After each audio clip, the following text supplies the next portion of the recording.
If you're out of balance in your life, then you're going to be out of balance in your business. And so once we figure out a way for you to find that center line, right? And to stay attuned to that, then when you show up to these relationships and these opportunities, you are coming from a point of strength and power and assertiveness that feels real and authentic. And it helps to get the message across to the people you're engaging with that you're someone they want to do business with.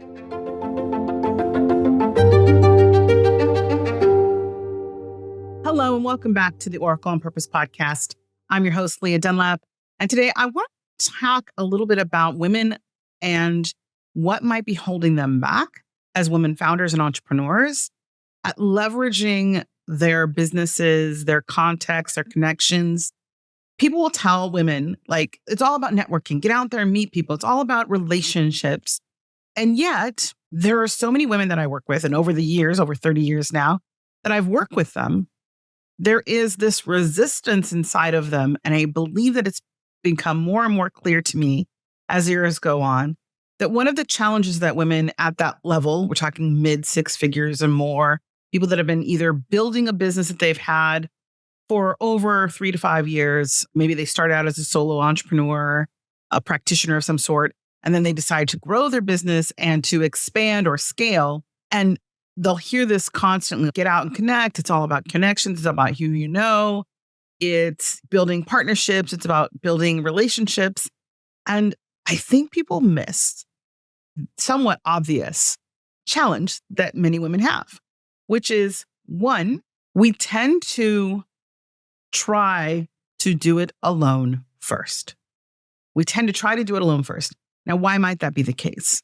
I would say that for the women that I work with and have worked with in the past, we are brought up, especially maybe not so much now in the modern day, but in the 60s, 70s, 80s, to think that if we wanted something done, we needed to do it ourselves.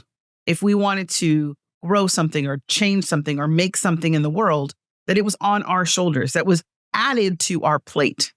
So that's the first thing. Like, it's another thing to do. It's another task that we have to take on. So I think that's one of the first things that is a barrier to people really reaching out, because it feels like just another task, another way to add something to their plate, when they're already feeling as if they're running on the treadmill. Or the term I like to say when I'm talking to my clients is, like, do you feel like you're spinning 1,000 plates, right? All these spinning plates are going on and you're just constantly moving to the next plate to keep it spinning.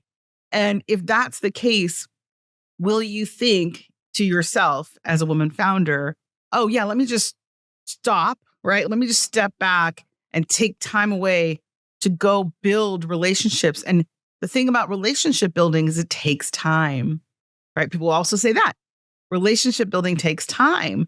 So a woman who's out there trying to spin all these plates and create something in the world, maybe she's passionate about it. Maybe it's something that she feels is going to make a big impact in the world. So not only is she passionate about it, but she's very invested in it going well and going as she envisioned it. So to step back away from that, to take the time to build new relationships with unknown others, specifically other women, you can probably see how this is going to break down. So the other woman, the other founder, the other entrepreneur, female entrepreneur, is also having the same situation going on. So how do we break that cycle? And we'll talk about that in a minute. So that's the first thing, like just knowing that the first barrier would be that what time do I have to invest in building a strong relationship and building these partnerships and networking? So that's one side of it.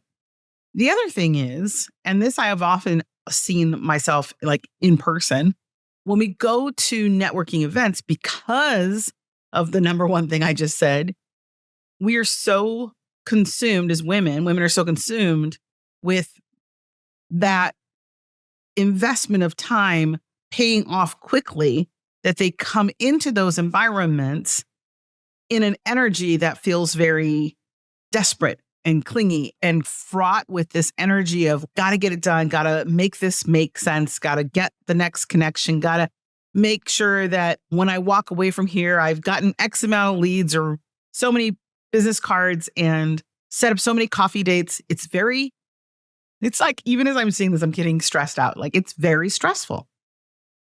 Now, why would that matter? Because again, if we're talking about building relationships and leveraging these relationships, we want to do it in an authentic way. We want to do it because it makes sense. There is some sort of natural energetic exchange between you and the person that you're building this partnership with or that you're leveraging this connection with. It is meant to be, in some ways, organic. And that does indeed take time. There is a germination period for everything. And so we have to disassemble that if we really want to help women understand and women founders and entrepreneurs understand that, yes, it's about building relationships. Yes, it's about showing up and making connections. And you, the person you are, needs to feel resourced enough to come into those spaces giving. And you'll hear that as well. We'll hear you have to give more than you receive. Again, as a woman entrepreneur or a founder, you might hear that and just like cringe because you're like, how much more can I give? How much more of myself can I give? Now, here's the trick. When we talk about leveraging connections and leveraging partnerships and building connections with other people, this is a piece of the puzzle that is actually there and designed to help you reduce stress. However, if you really want it to reduce stress, you do, go back to number one, have to invest the time in creating true two-way relationships. In other words, with the right people, in the right energy, who actually believe in what you have to offer and whose either services or goods, products, or programs are a good fit with yours. It makes sense that you would work together. What if you could tap into the law of attraction with precision and power on your terms? I'm Leah Dunlap, and in my audiobook, Power Up the Law of Attraction, I give you the no-fluff blueprint to create a life of purpose, prosperity, and peace. Ready to stop manifesting by accident and start creating with intention? Download Power Up the Law of Attraction now on Audible. Now, back to the show. Now, here's the thing I'm going to say that might shock some, and why having a community is so valuable. Being a part of a community, not just to be in a networking environment, but being in a part of a community where you feel like yourself, like you feel you can engage in conversation naturally. You can be honest with the people that you're around about your celebrations, your trials. You can be authentic to your own real experience, and you can receive other people authentically in their real experience. That kind of community, in my experience, is fairly rare with women. Again, go back to number two, because there are so many plates spinning that they have to navigate this idea of, I only have this much time to stop. This is the pattern that we've created. When we stepped into the world of entrepreneurship, we decided we were going to be the leaders as women and build something and create something with our lives and our businesses, we stepped into a male-dominated environment. And the energy with which we stepped in is still based on the caregiver, the caretaker, right? And we have yet to come to the hurdle. And I think that's the thing that you, if you're listening to this as a woman entrepreneur or founder, you need to remember that this part of your expression, whether it's chosen or not, whether you decided to or not, I think subconsciously, that's going to be the first kind of impetus, is to like take care of others, to support your clients, your people, even your partners, over and above taking care of yourself. Taking care of others over and above taking care of yourself. Now, I'll say that again because that's one of those pieces of the puzzle that most often trick people. Like they trip people up. in trying to move forward in creating and leveraging partnerships is they give too much into the relationship building part. They overgive and overexert themselves in ways of, well, I can do that. I can do this for you. I can make those calls. I can show up to these events. And they give and they give and they give, but there's no sense of the flow of that relationship and no balance, if you will, in how that makes sense. And then when it does make sense, it's great. But if you're a person out there who's listening to this and you're thinking, yeah, when I go into a partnership, maybe you're starstruck. Maybe it's someone you I've always admired, like in your sphere or your circle. And you're thinking, oh my gosh, they just asked if I needed support. What I don't know. Like if they think I need support, then they won't believe that I'm actually legitimate or something. So I'm going to turn that around. I'm going to ask how I can support them. And when I do that, then I'm going to give so much, going back to give more than receive, but you don't have a real understanding of what the flow, the optimal flow of that give and take should be. Because again, you're basing it on this idea of being the one to caretake for the other. And therefore, whatever the other person needs, especially for Star Trek, you're going to be like, absolutely, I can do that. I can do that. I can do that. But then again, there you go, spinning yet another plate. So what does it take for women founders and entrepreneurs to really thrive, to find the balance in that allows them to have strong relationships, build those connections in the partnerships, to have true relationships with other women founders, entrepreneurs. Hey, guess what? Maybe even other male founders and entrepreneurs, because it is still about connection. It's still about that.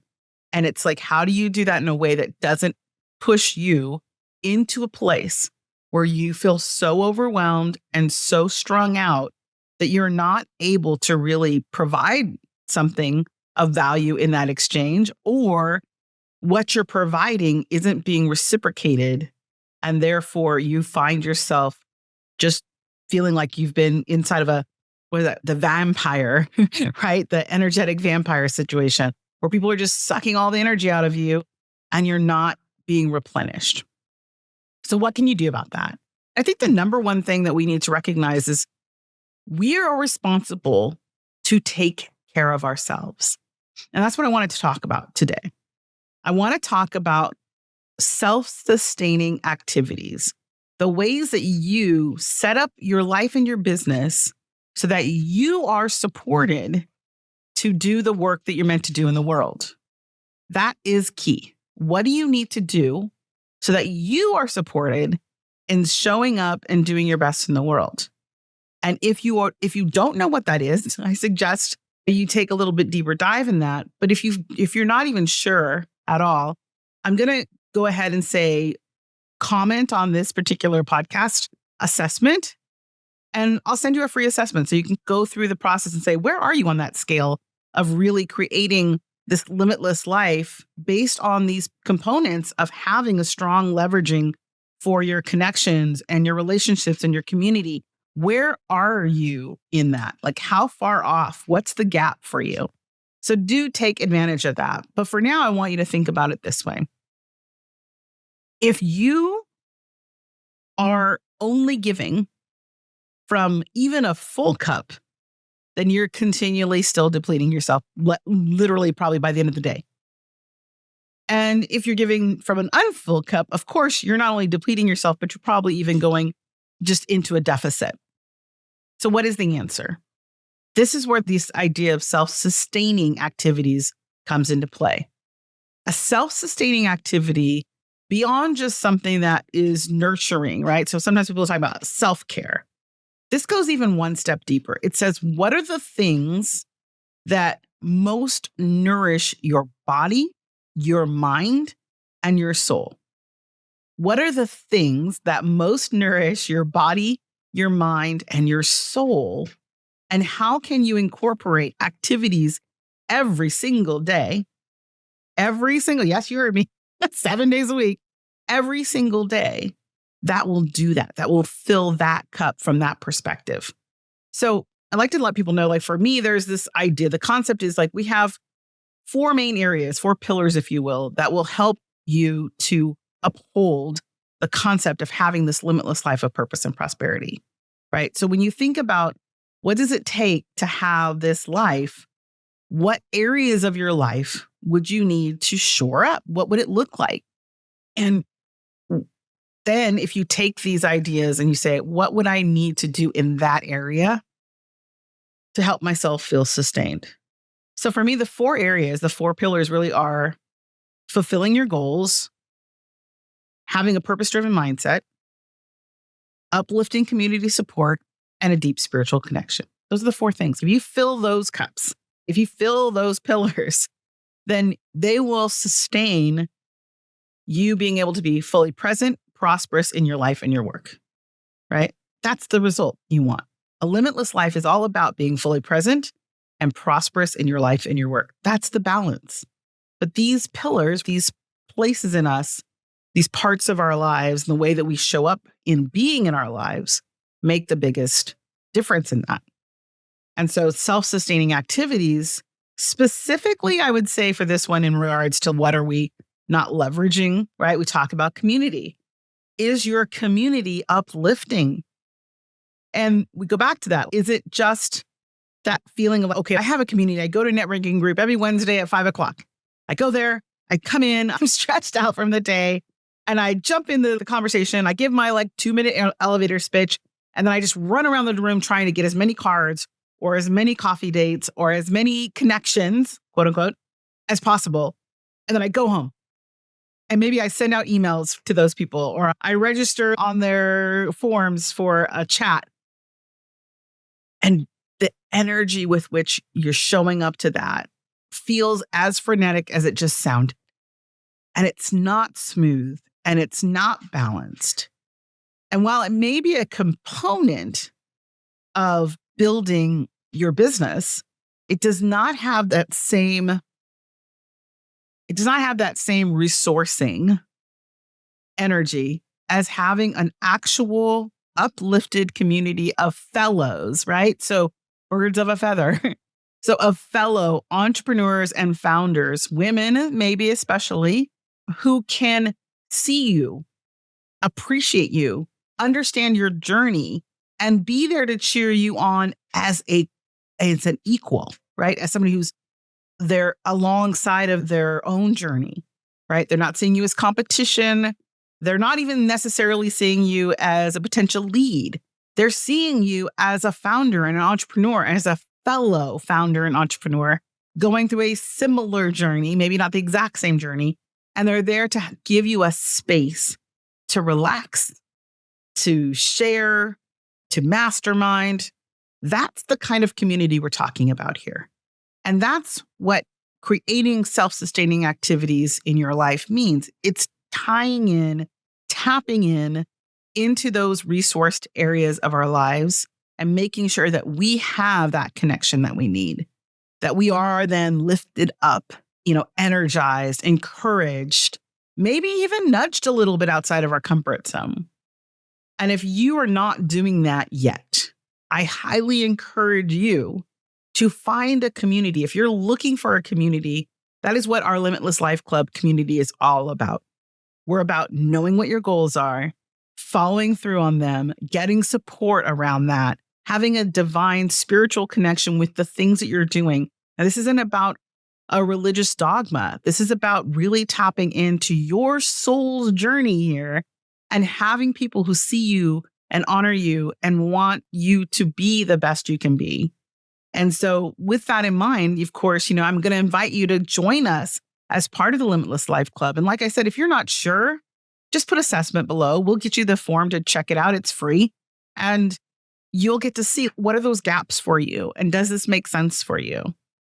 But the great thing is, once you have that energy and you are feeling resourced, then when you show up at the next networking event that you're going to, you're more centered, right? You have more sense of self and purpose, and you show up brighter and you become attractive, right, to your ideal person. So if you're at a networking meeting and you are feeling very authentic and resourced, then when people see you who would want to know you more and know what you're up to more, you're going to attract them and you're going to draw them into the conversation. No more chasing. No more running around and stuffing your purse full of business cards. Maybe you would be, but at that point, they're coming to you. And so that will start you on the path of learning how to leverage these relationships in a more relaxed and purposeful and authentic way. And then you can feel for yourself into what a good relationship, a good partnership for your business and for your life. Because, of course, I always believe that all of this, the whole thing, our life and our business, they're tied together. It's all holistic. If you're out of balance in your life, then you're going to be out of balance in your business. And so once we figure out a way for you to find that center line, right, and to stay attuned to that, then when you show up to these relationships and these opportunities, you are coming from a point of strength and power and assertiveness that feels real and authentic. And it helps to get the message across to the people you're engaging with that you're someone they want to do business with. You're someone they want to refer their friends to. You're someone they want to partner with on an endeavor or a project, right? So keep that in mind as you're listening to this today. Again, there is a reason. It is natural, and it's been sadly natural for a long time for women to start from a place of servitude. And so that already leaves us a little bit on our back foot. What I'm suggesting is you don't have to stay there.